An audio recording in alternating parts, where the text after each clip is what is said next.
এই কাঁকরোলটা মাশাআল্লাহ বড় হয়ে গেছে। কাঁকরোল কিন্তু এখন অনেক দাম। এই মুহূর্তে আমি আছি হচ্ছে আমাদের কাঁকরোল জমিতে।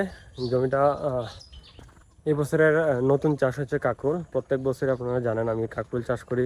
মূলত আমাদের যে কাঁকরোল জমিগুলো থাকে সেগুলো দেখানোর চেষ্টা করি। সো কাঁকরোলের গাছগুলো মাত্র চালের মধ্যে উঠছে, যেটা মাছটা দেওয়া হয়েছে সেই মাছটার মধ্যে উঠছে। দেখেন কাঁকরোল অলরেডি ঝুলতেছে। একটা এই গাছের মধ্যে হচ্ছে 3টা, প্রায় প্রত্যেকটা গাছেই 2-3টা করে কাঁকরোল ধরছে। এই হচ্ছে আমাদের জমি।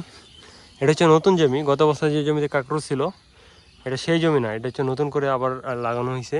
সাথে আবার করলা গাছও আছে, 2-4টা করলা গাছ লাগানো আছে, যেগুলো হচ্ছে নিজেরা খাওয়ার জন্য লাগানো, মূলত বিক্রির জন্য না। এই যে দেখেন এখানে একটা করলা গাছ আছে। এই কাঁকরোলটা মাশাআল্লাহ বড় হয়ে গেছে।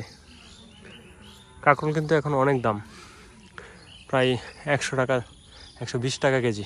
এখানে দেখেন 2টা করলা গাছ এবং একটা পুঁইশাক গাছও আছে। তো প্রত্যেকটা গাছেই 2-3টা করে কাঁকরোল ধরছে। হ্যাঁ, কাঁকরোলগুলো মাত্র বড় হচ্ছে। তো আমাদের আগে যে জমিটা ছিল সেই জমিটা হচ্ছে মূলত নিয়ে গেছে, যার জমি যে একটা নির্দিষ্ট সময়ের জন্য রাখা সেই জমিটা।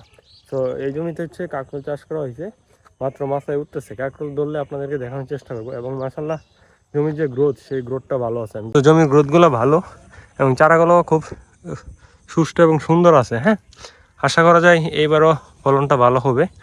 গতবার মাশাআল্লাহ আমরা কাঁকরোলে অনেক ভালো ফলন পাইছিলাম। যে দৃষ্টিকোণ থেকে কাঁকরোলটা আমরা প্রতি বছরই চাষের মধ্যে রাখি। দেখেন মাশাআল্লাহ প্রত্যেকটা চারাই সুস্থ এবং সবল এবং চারার গ্রোথ মাশাআল্লাহ অনেক সুন্দর। তবে এইসব চাষের মধ্যে অনেক স্প্রে করা লাগে। এসব মাছা জাতীয় যে ফসলগুলো আছে সেগুলো অনেক চাষ করা লাগে, অনেক ওষুধ দেওয়া লাগে এবং অনেক পরিশ্রমও। কারা কারা কাঁকরোল চাষ করছেন অবশ্যই কমেন্ট করে জানাবেন। আর একটা কথা বলি, এই কাঁকরোলের যে কোন্দুল যেটা থেকে মূলত চারা হয় সেটা আমরা প্রতি বছরই বিক্রি করে থাকি। এই বছরও মাশাআল্লাহ অনেকগুলো কোন্দুল আমরা বিক্রি করছি, প্রায় 50-60 কেজির মতো কোন্দুল বিক্রি করছি এবছর। এই হচ্ছে আমাদের ফুল জমিটা, একদম ওই রাস্তা পর্যন্ত।